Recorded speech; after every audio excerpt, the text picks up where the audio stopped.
నమస్తే. Welcome to Suman TV. నేను మీ యామ్ని. ప్రస్తుతం మనతో ఉన్నారు ప్రముఖ ఆధ్యాత్మికవేత్త, జ్యోతిష్య రత్న డాక్టర్ శ్రీమతి కోనాల భాగ్యలక్ష్మి రెడ్డి గారు ఉన్నారు. అమ్మతో మనం మాట్లాడదాం. నమస్తే అమ్మ. నమస్తే అమ్మా. అమ్మ, ఇప్పుడు శివరాత్రి రోజు అస్సలు చేయకూడని పనులు అంటే ఏంటమ్మా? చాలా మంచి ప్రశ్న వేశారు మీరు.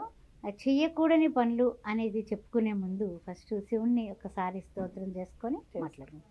విశ్వేశ్వర విరూపాక్ష విశ్వరూప సదాశివ శరణం భవభూతేశ కరుణాకర శంకర శివశంభో మహాదేవ విశ్వేశ్వర మరవల్లభ శివశంకర సర్వాత్మన్ నీలకంఠ నమోస్తుతే మృత్యుంజయాయ రుద్రాయ నీలకంఠాయ సాంభవే అమృతేశాయ సర్వాయ శ్రీ మహాదేవాయ తే నమః.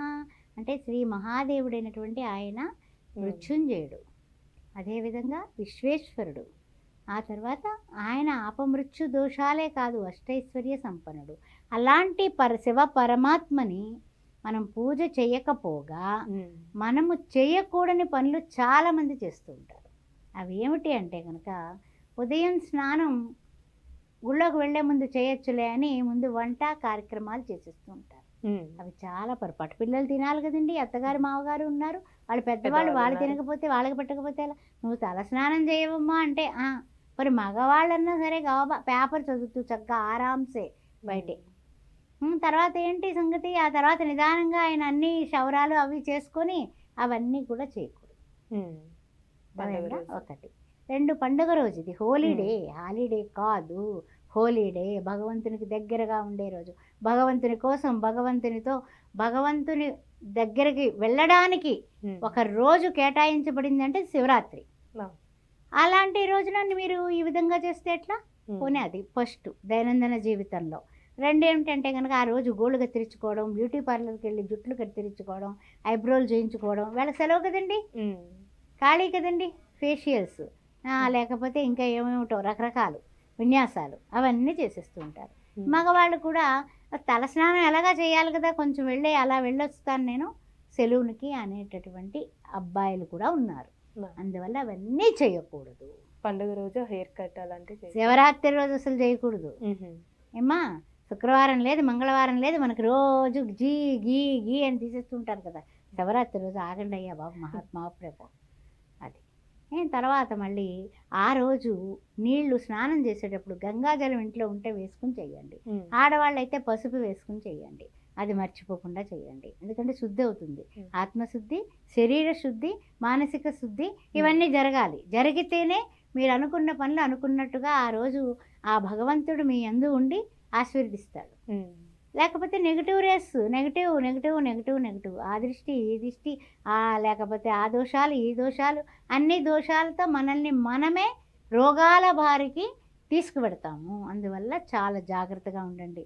మనస్సు శుద్ధి, వాక్కు శుద్ధి, పనులు శుద్ధి అన్నీ కావాలి. పొద్దున్నే తలస్నానం చేసుకొని మీ పనులు చేసుకోండి. కష్టమైన ఏమైనా రాత్రికే ప్లాన్ చేసుకొని మీరు పొద్దున్న లేవాలి అనేది లేవడం చేసుకోవడం అది మొత్తం. తర్వాత ఇల్లంతా శుభ్రంగా ఉండాలి. ఇల్లు అశుభ్రంగా ఉంటే జ్యేష్ఠాదేవి వస్తుంది, శుభ్రంగా ఉంటే శివుని సోదరి అమ్మవారు లక్ష్మీ అమ్మవారు వచ్చి కూర్చుంటుంది. ఆవిడ కావాలా ఈవిడ కావాలా మీ ఇష్టం. శివరాత్రి రోజున మా ఇంటికి మంగళ తోరణాలు కట్టాలి, కట్టి తీరాలి. ఎందుకు? మామిడాకులు ఎప్పుడైతే ఎక్కడైతే కడతారో అవి శుభప్రదం. అవి మన తెలుగునాట మామిడాకులు కట్టిన ఇల్లు అంటే వాళ్ళ ఇంట్లో అన్నీ కూడా శుభాలు జరగాలని ఆ యొక్క మామిడాకులు కట్టినటువంటి గృహంలోకి అరే ఎందుకో కట్టారే, నన్ను పిలుస్తున్నారే అని దేవతలు కూడా వస్తారట. అందుకని అది శుభప్రదం.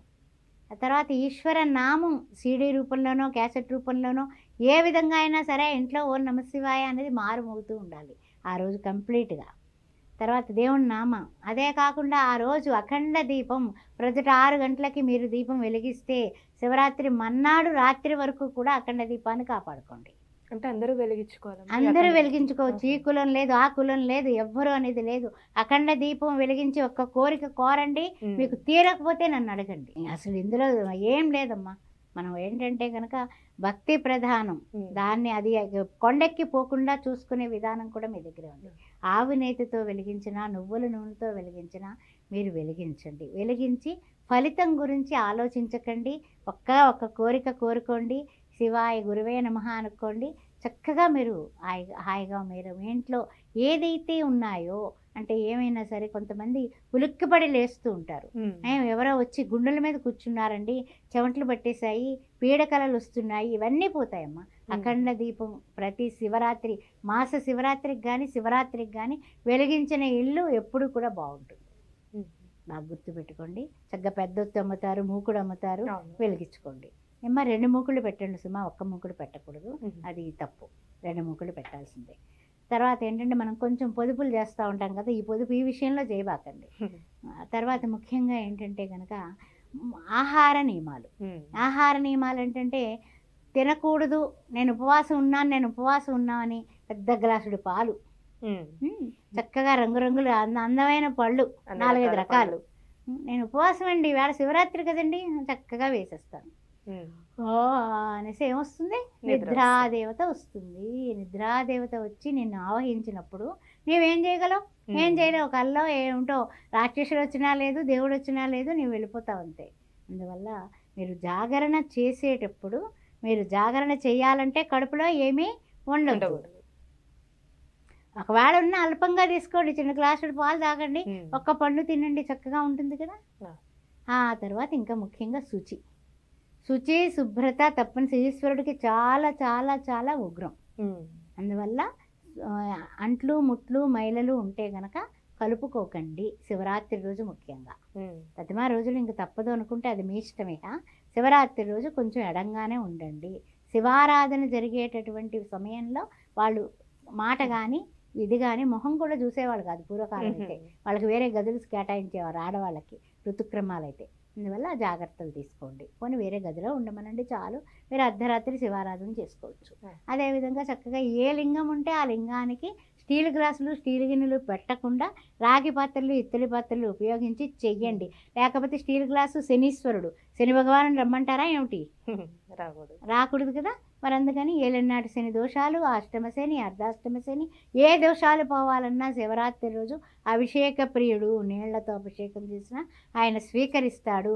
మృత్యుంజయ జపం, మృత్యుంజయ హోమం, లేకపోతే మృత్యుంజయ ఏకాదశి అభిషేకాలు గుళ్ళల్లోకి పెడతారు. క్యూలు ఉంటాయి. ఆ క్యూల్లో పడి మీరు కొట్టుకుని వాళ్ళని తోసుకోకుండా ఉన్న భక్తి కూడా పోతుంది. చక్కగా ఇంట్లో కూర్చొని చేసుకోండి. అర్థమైందా మీకు? నేను గుళ్ళోకి వెళ్ళి అందరినీ తగిలి వాళ్ళ వైపు వీళ్ళ వైపు చూసి మనస్సు చంచలం చేసుకోకుండా గుళ్ళోకి వెళ్ళి ఖాళీగా మొద్దున్నే వెళ్ళిపోండి, దర్శనం చేసుకుని వచ్చేయండి అంతే. మీరు బాగా రష్ టైంలో వెళ్ళమని ఎవరు చెప్పారు? అది కూడా పాపమే నన్ను అడిగితే. లేకపోతే అక్కడికి వెళ్ళాక చెప్పులు పోయాయి, అయ్యో నా చెప్పులు పోయాయి, నా చెప్పులు అందమైనవి, ఇంత పెట్టుకున్నాను, ఏంటండి ఇది శివారాధన అవుతుందా? అది తెల్లవార్లు కూర్చుంటారు, జాగరణ చేస్తారు మన వాళ్ళందరూ కూడా. ఎలాగా? పత్తాలు తెచ్చుకుంటారు, చక్కగా పేక ఆడుతూ ఉంటారు. గేమ్స్ మీద గేమ్స్ నడుస్తూనే ఉంటాయి తెల్లవార్లు కూడా. అది కూడా జూదము అంటే దుర్వ్యసనము. అందువల్ల అది కూడా పనికిరాదు. అంత్యాక్షరీలు పెడతారు. అంత్యాక్షరీలు పురాణాల మీద పెట్టుకొని చక్కగా ఏ పురాణం ఎవరు రచించారు, ఏది ఎప్పుడు జరిగింది, నాలెడ్జ్ని పెంచండి. భగవద్గీత మీద పెట్టండి. అవన్నీ ఎవరు చదవరండి, మీకు ఏమిటో పిచ్చి వెర్రి కానీ అని అనేవాళ్ళు కూడా ఉన్నారు. కానీ కొంచెం నాలెడ్జ్డ్గా పెట్టుకోండి అంతే. 5 రకాల సుగంధ ద్రవ్యాలతో ఈశ్వరుని పూజ చేయాలి. 5 ద్రవ్యాలు ఏంటి చెప్పమనండి పిల్లల్ని. వాళ్ళు ఏదో చెప్తారు, మీరు చెప్పండి. 5 రకాల మంచి లక్ష్మీదేవికి ఇష్టమైనటువంటివి 5 రకాలు ఉన్నాయి గోమాత నుంచి అని అడగండి.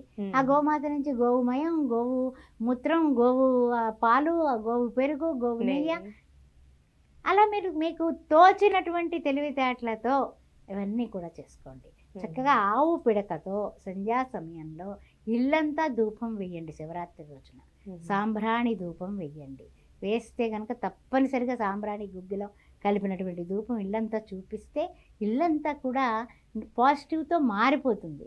అప్పుడు నెగిటివ్స్ అన్నీ వెళ్ళిపోవడం వల్ల శివునికి మీరు పెట్టినటువంటి అఖండ దీపం వల్ల మీ కళ్ళు వెలుగొందుతాయి. అంటే కళ్ళకి ఏమైనా దృష్టి దోషాలు ఉన్నా కూడా ఆ దీపాన్ని దర్శించి ఆ దీపం వంక చూస్తూ ఆ దీపాన్ని ధ్యాన రూపంలో నీ అణువణువున కూడా దీపకాంతితో నిండిపోయినట్లు, నీ కుటుంబం అంతా ఆ దీపంలో ఉన్నట్టు, ఆ జ్యోతి దర్శనంలో ఆ శివ పరమాత్మను చూస్తున్నట్లు భావన చేయండి.